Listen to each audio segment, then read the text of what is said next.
19h45, la barrière Info Soir, monsieur, dames, bonsoir et bienvenue à cette nouvelle session d'information du mercredi 7 décembre 2022. Niamey accueille la conférence internationale des barreaux à travers son 36e congrès des assises, dont l'ouverture des travaux est intervenue ce matin au centre de conférence Mahatma Gandhi sous le patronage du chef du gouvernement Oumoudou Mahamadou. Le résumé avec Adam Soumana et Sadou Domi. Ils sont plus de 500 avocats venus de tous les continents à se retrouver dans cette somptueuse salle de rencontre internationale pour le 36e congrès de la conférence internationale des barreaux. Un événement, le deuxième du genre, qu'abrite la capitale nigérienne à la satisfaction du comité d'organisation et le barreau du Niger, qui loue d'ailleurs la pertinence du thème de ce congrès. Instabilité politique et sécurité juridique. Certains ont vite trouvé ce thème assez provocateur au regard de la succession de coups d'État en Afrique de l'Ouest et de la guerre en Ukraine. C'est sûrement sans tenir compte du rôle qui doit être celui des barreaux dans la préservation de l'état de droit et des libertés et notre devoir d'avocat d'y veiller. Aussi, sans gants, nous allons dans les prochains jours traiter et discuter des sujets comme la sécurité juridique peut-elle être garantie en cas d'instabilité politique? Les juridictions d'exception ont-elles leur place? Les citoyens sont-ils égaux devant la loi? Le devoir d'assurer la sécurité est-il absolu? La sécurité juridique peut-elle justifier la restriction du droit? Pour répondre à toutes ces interrogations, d'éminentes personnalités ont accepté de partager leur expérience et leur expertise. Le congrès de la CIB est une formidable occasion de retrouvailles entre nous, d'échanges, de discussions, de dialogue et de débat sur des sujets qui nous interpellent et qui nous préoccupent lorsqu'ils mettent en cause la liberté de l'avocat, comme sa sécurité, et qui visent à réduire son espace d'exercice professionnel ou l'accès tout simplement aux pièces d'une procédure alors que son client court le risque d'une condamnation criminelle. Nous l'avons vécu tout récemment devant le tribunal militaire où les droits de la défense ont été bafoués de ce fait. J'imagine qu'ailleurs, vous avez les mêmes difficultés. Les partenaires ayant contribué à la réussite de ce congrès à l'image de l'ECAP Sahel et l'Organisation internationale de la francophonie, ainsi que d'éminents invités ont à leur tour pris la parole pour saluer la tenue de cette rencontre de Niamey, tout en soulignant l'importance du thème choisi. Prenant la parole à son tour, le président de la conférence internationale des barreaux n'a pas manqué de présenter la dite organisation. La conférence internationale des barreaux de tradition juridique commune regroupe les barreaux de 47 États qui pratiquent le droit civil. L'essentiel d'entre eux sont francophones, mais certains sont anglophones, comme la Louisiane, ou hispanophones, comme le barreau de Madrid, ou lusophones, comme la Guinée-Bissau. Et nous apprécions à juste titre ici la présence de Madame le ministre de la Justice, garde des Sceaux de la République de Guinée-Bissau, qui nous fait l'honneur d'assister à cette cérémonie solennelle. Nous entretenons actuellement des relations avec les avocats francophones d'Arménie, du Kosovo, de Moldavie et de Serbie. Avec ces avocats, nous partageons la même tradition juridique. La conférence a été créée le 29 novembre 1985 à l'occasion de la rentrée de barreau de Paris sous la présidence du bâtonnier Guy Danet, avec l'appui du garde des Sceaux de l'époque, notre illustre et distingué confrère Robert Badinter.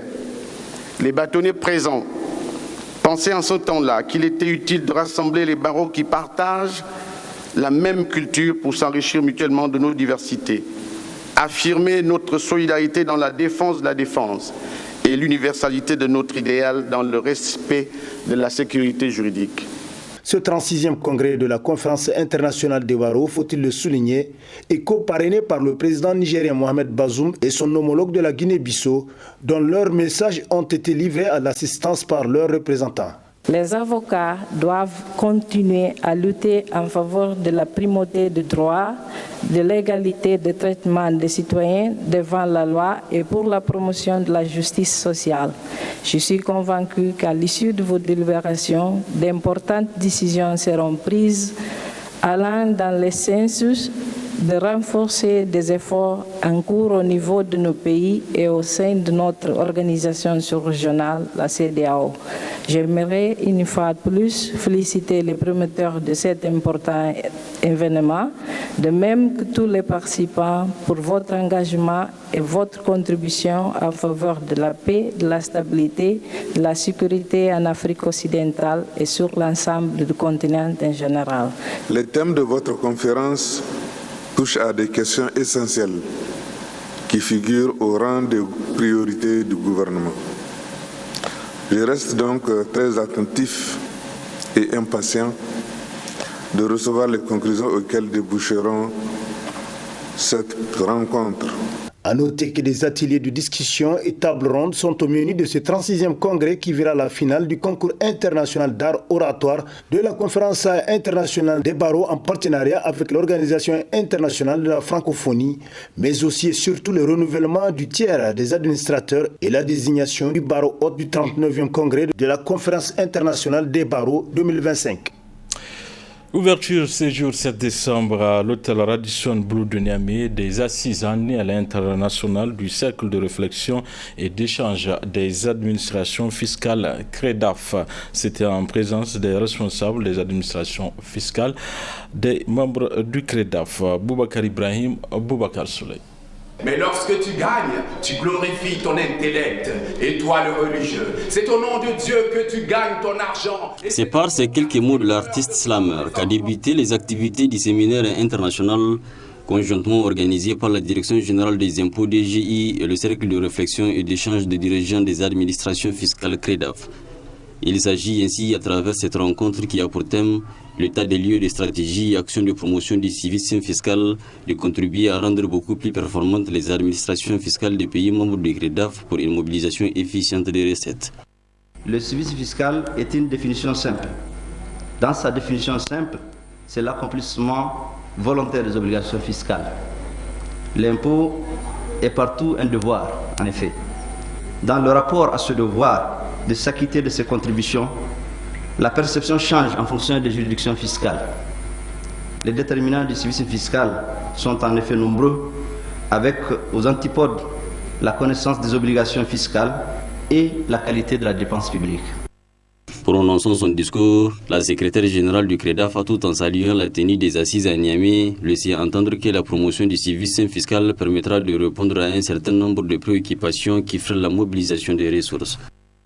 Le CREDAF est engagé depuis plusieurs années dans une stratégie visant à offrir à ses membres un thème de travail pluriannuel découpé en sous-thèmes annuels. Le sujet pour la période triennale actuelle qui court jusqu'à la prochaine conférence annuelle de juin 2023 qui se tiendra en Guinée-Conakry est l'élargissement de l'assiette fiscale. Pour les administrations fiscales, la promotion du civisme fiscal représente un enjeu majeur et peut regrouper des axes aussi divers que le numérique au service du civisme fiscal, la lutte contre la corruption, l'information des usagers. Dans son discours d'ouverture, le secrétaire général du ministère des Finances, M. Boukari Maman, faisant part de son intérêt pour ces initiatives du CREDAF, il a précisé que les administrations fiscales sont des acteurs prioritaires pour une mobilisation conséquente. Les administrations fiscales sont des acteurs de premier plan dans cette mission de mobilisation des recettes internes, dans un contexte international marqué par la suppression des droits de douane, d'abord dans les espaces IOMOA et CEDEAO, et plus récemment avec l'accord de libre-échange africain, la ZLECAf.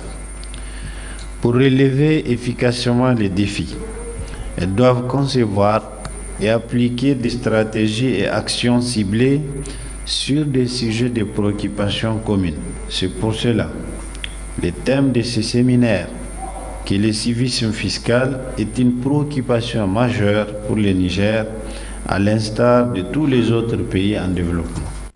Le secrétariat général du CREDAF continuera à œuvrer dans le sens de la prise en charge des préoccupations des pays membres dans l'étroite collaboration avec ses partenaires, a aussi laissé entendre la secrétaire générale de la dite organisation à l'occasion de cette rencontre qui va durer 48 heures.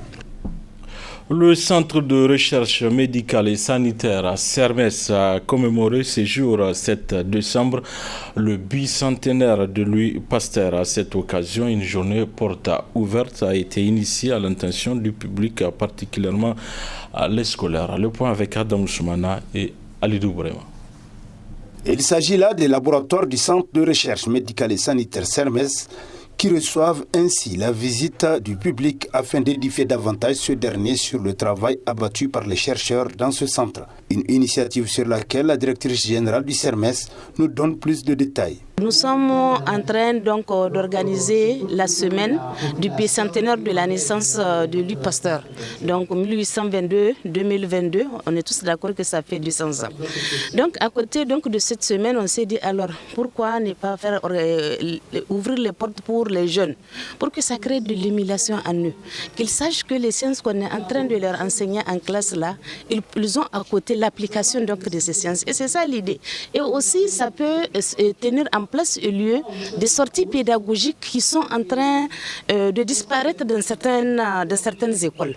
Donc pendant 2 jours, nous ouvrons les portes du Sermes aux élèves et aux étudiants et pour qu'ils viennent visiter nos unités, nos laboratoires et voir comment est-ce qu'on peut appliquer la théorie qui est enseignée en classe à la pratique. Cette journée porte ouverte vise à susciter l'amour des sciences et de la recherche chez le monde scolaire, a renchéri la responsable du centre. Pour l'instant, nous avons ciblé 6 lycées. Et donc, il y a le lycée d'excellence, le lycée La Fontaine, et le collège Mariama, le Corombé et aussi nos voisins ici, le CSA, donc Yantala. C'est important qu'ils viennent voir ce que nous faisons, peut-être de passage, ils peuvent s'arrêter à la porte pour discuter avec les chercheurs, même en dehors de la semaine. Et aussi, je profite de votre micro et pour dire aux encadreurs, donc les élèves à tout niveau, que nous sommes disposés en fonction de leurs demandes, aux besoins pour ouvrir nos portes afin que les jeunes ils aiment la science et qu'ils appliquent la science. Alors, chers scolaires, vous êtes les bienvenus dans ce centre dont la renommée a dépassé les frontières nationales. L'hôtel Terminus de Niamey a servi de cadre cet après-midi à une conférence organisée par le journaliste sénégalais Hamadou Diane Saï. Il s'était donc agi à travers cette conférence d'informer ses confrères nigériens de la création d'une école en journalisme dont il porte l'initiative. Boubacar Ibrahim, Sadoudoumi. Il s'agit à travers cette sortie du journaliste de renom sénégalais présent à Niamey dans le cadre d'un partage d'expérience de faire part aux hommes et femmes des médias nigériens au-delà les détenteurs d'un baccalauréat de la création d'une école unique en journalisme au Sénégal. L'établissement que je dirige et pourquoi je tiens à parler, ce n'est pas juste pour parler de l'établissement qui s'appelle l'École supérieure de journalisme des métiers de l'Internet et de la communication qui vient d'avoir 10 ans cette année. Donc depuis que les premiers étudiants y ont été inscrits. C'est vrai, c'est une jeune école, mais aujourd'hui, aller au Sénégal, aller un peu dans la sous-région, demander une bonne école de communication ou de journalisme chez les professionnels, je le dis avec beaucoup d'humilité, mais en même temps avec beaucoup de fierté. On nous citera. Aujourd'hui, au Sénégal, moi je suis formé dans une autre école publique, la plus ancienne, je crois, en Afrique de l'Ouest. Mais aujourd'hui, je vous dis, allez dire au Sénégal, école de journalisme, on vous citera les GICOM. Je ne le dis pas, je le dis devant des caméras. Donc si c'est faux, des gens vont démentir. Si vous faites des recherches sur le web, vous verrez que nous sommes assez bien référencés. Tout cela, il y a une raison. Je crois au journalisme, j'y crois fondamentalement.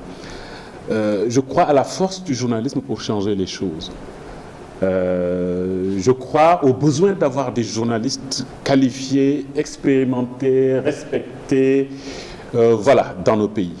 Pour moi, comme je dis, je veux que je puisse continuer à dire que je suis journaliste sans avoir honte. De la même manière que quelqu'un dit je suis, comptable, magistrat, sans se gêner. Mais pour ce faire, il faut que nous-mêmes, nous tous, au sein de la profession, nous soyons qualifiés et que nous représentions dignement notre profession. Mettant à profit sa présence à Niamey pour faire ce point de presse à titre informatif, Amadou Tidjansi a poursuivi en retraçant la particularité de l'école. Mon école, elle est bâtie sur des partenariats. Je crois que Poupa était là, il a vu, le jour même, il y avait des gens de RSF, je lui disais que RSF, ce sont nos partenaires dans une activité de l'école depuis des années. À l'intérieur de l'école même, nous abritons une organisation qui s'appelle Africa Tchèque. Je vous ai parlé de ce programme d'acteur-journalisme. C'est un programme que nous arrivons à faire parce qu'il y a des partenariats que nous avons noués avec des gens qui nous permettent d'offrir cette formation plus ou moins gratuitement. Donc les partenariats, nous sommes ouverts. Après, un établissement d'enseignement supérieur et un établissement d'enseignement supérieur, s'il y a effectivement des plages de convergence sur les questions de qualité, sur un certain nombre de critères, et qu'ils pensent qu'il y a des choses sur lesquelles nous pouvons travailler ensemble, moi je suis quelqu'un qui reste ouvert à la collaboration. Après cette présentation, beaucoup de questions en lien avec les modalités ont été posées à l'exposant qui n'a pas manqué de donner des éclaircissements. Je ne pense pas qu'aujourd'hui, payer d'un pays à l'autre puisse poser de grands problèmes. De toute façon, une fois que la personne est intéressée, il y a des gens, il y a un service financier de l'école qui va vous donner toutes les modalités, toutes les voies par lesquelles vous pouvez payer, mais je crois que c'est assez simple. Ce n'est plus compliqué de payer aujourd'hui. À travers cette école, les promoteurs envisagent en effet de réécrire l'histoire autour du métier du journalisme pour redonner aux hommes et femmes qui l'exercent leur position d'autrefois. Fin de formation des jeunes militants des partis politiques à travers les écoles politiques et démocratiques. Une initiative de l'association Alternative Espace Citoyen soutenue par l'Institut néerlandais pour la démocratie multipartite. Des attestations ont été remises aux 4 cohortes des écoles. Arieta Sala chez Bouguissou. Ils sont 92 jeunes militants des partis politiques ou acteurs civiques à être formés cette année 2022 dans les écoles politiques et démocratiques grâce à l'association Alternative Espace Citoyen et l'Institut néerlandais pour la démocratie multipartite. L'Institut néerlandais pour la démocratie multipartite est heureux de contribuer à outiller les jeunes afin qu'ils mènent leur combat politique sur des bases et des valeurs qui sous-tendent la démocratie. La promotion de la démocratie, qui est la mission fondamentale du NIMD, et à travers laquelle on a fait ces formations. C'est donc dans ce cadre que le concept d'école politique et démocratique a été développé et a conduit à l'implémentation de ces écoles partout où NIMD est présent à travers le monde. Je voudrais rappeler ici que toutes les thématiques enseignées sont axées sur les fondamentaux de la démocratie, les valeurs et l'éthique en politique. Dans le contexte où nous sommes aujourd'hui, former des jeunes, les outiller, c'est un enjeu essentiel. Je pense que c'est un enjeu de survie, un enjeu de survie et de préservation de notre cadre démocratique dont on ne dira jamais assez qu'il est aujourd'hui menacé dans une certaine mesure dans l'ensemble de la région sahélienne, peut-être même en Afrique de l'Ouest. Nous assistons véritablement à un recul de la démocratie et à une montée des périls tendant à remettre en cause, en tout cas, la démocratie dans cet espace-là. Cette cérémonie de remise des attestations aux 4 cohortes des écoles politiques et démocratiques a enregistré la présence du directeur exécutif de l'Institut néerlandais pour la démocratie multipartite qui a prodigué des sages conseils aux jeunes militants des partis politiques afin de réussir leur combat politique. Quant à la représentante de la coopération suisse, ce tapis financier apporté aux écoles politiques et démocratiques permet l'enracinement de la démocratie au Niger. Pour le représentant du ministre de l'Intérieur, cette formation suivie par les jeunes militants des partis politiques vient combler un gap laissé par les partis politiques. Votre initiative de former les jeunes en collaboration avec l'association Alternative Espace Citoyen, donc des jeunes acteurs des partis politiques et de la société civile, sur les valeurs démocratiques à travers les écoles politiques et démocratiques, est particulièrement importante en ce qu'elle permet de contribuer au renforcement de la démocratie et de l'état de droit à travers l'émergence d'une nouvelle catégorie d'acteurs formés à la base et ayant dès lors les compétences requises pour mieux gérer les affaires publiques. Aussi, votre initiative a le mérite de pallier à l'insuffisance voire l'absence de formation de leurs membres par les partis politiques, et cela en violation de l'article 2, alinéa 2 de l'ordonnance 2010-84, 17 décembre 2010 portant charte des partis politiques. L'Institut néerlandais pour la démocratie multipartite et Association alternative espace citoyen par ses formations ambitionne de voir le Niger se doter d'hommes et de femmes démocrates qui animent la vie politique dans le respect de la diversité et la tolérance. Voilà, c'était là la cérémonie de clôture de formation des jeunes militants des partis politiques à travers les écoles politiques et démocratiques. À noter qu'au cours de cette cérémonie, des attestations ont été remises aux 4 cohortes des écoles. Place à présent à notre rendez-vous hebdomadaire, la chronique juridique, un numéro qui traite de l'astreinte, et c'est avec Maître Souleymane Seydou, avocat à la Cour. Très bonne réflexion.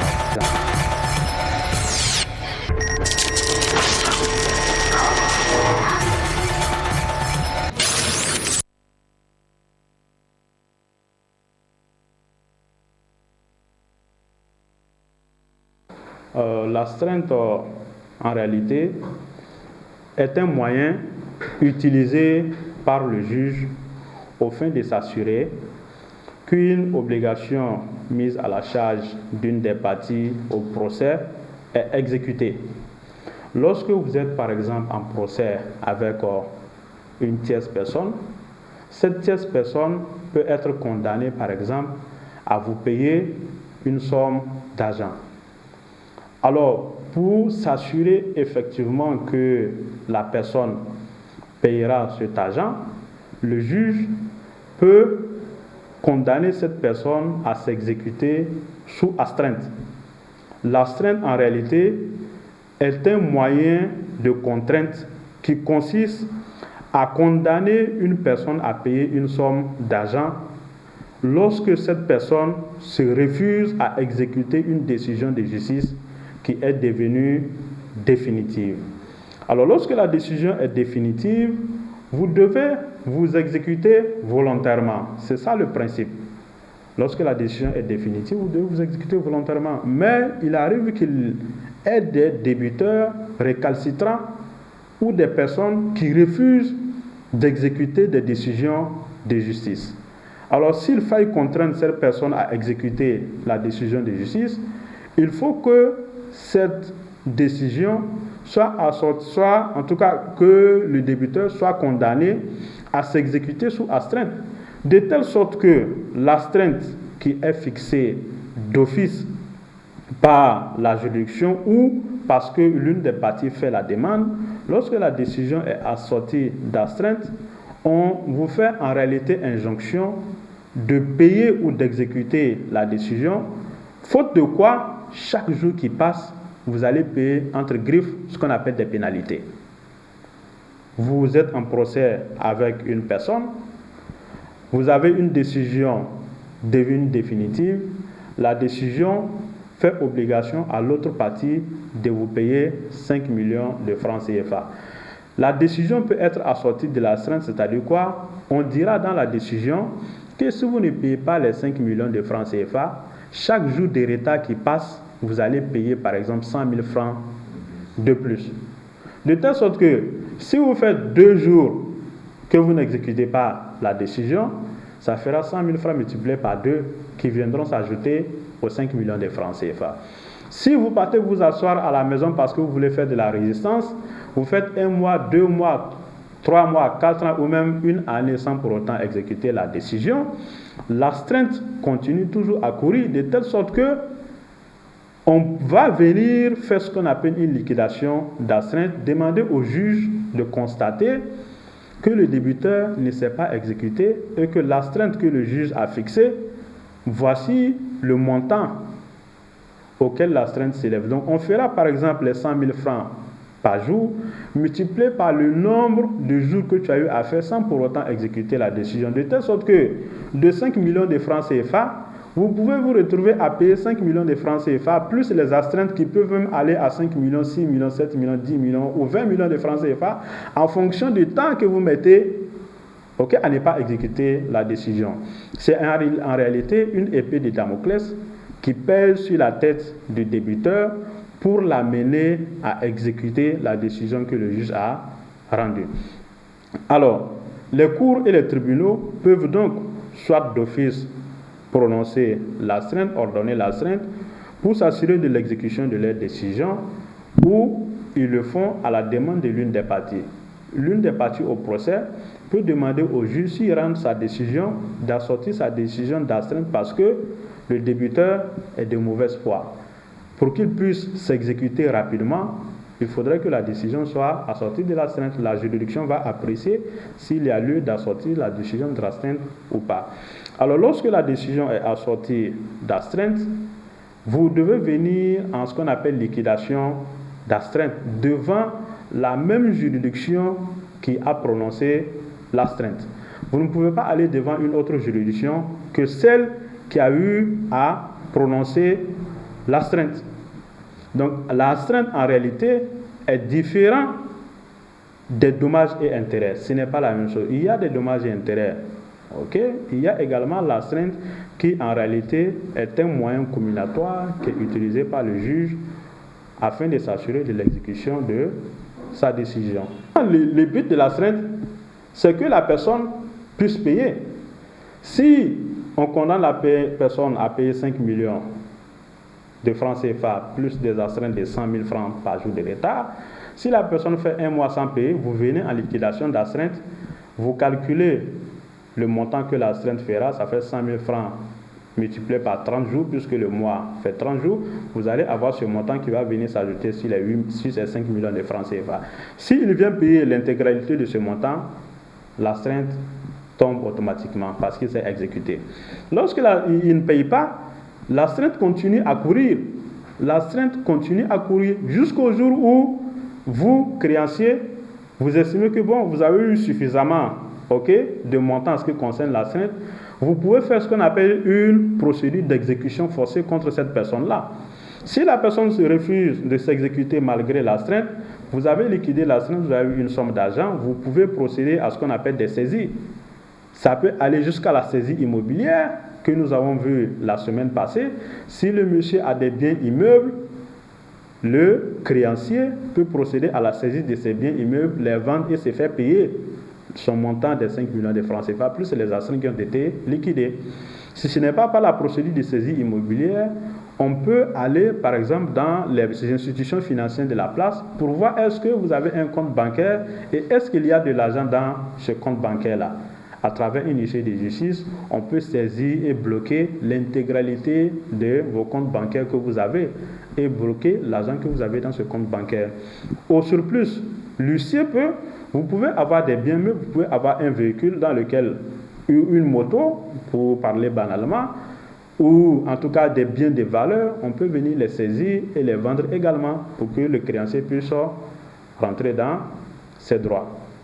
Alors si vous n'arrivez pas, vous, débiteur, à payer le montant principal plus l'astreinte, et qu'on ait mis en œuvre toutes ces procédures que je viens tout à l'heure d'étaler, et qu'on n'a toujours pas eu l'argent en question, la dette est toujours sur toi. De telle sorte que quand tu vas décéder, tes héritiers qui vont te succéder, cette obligation se transmet aux héritiers.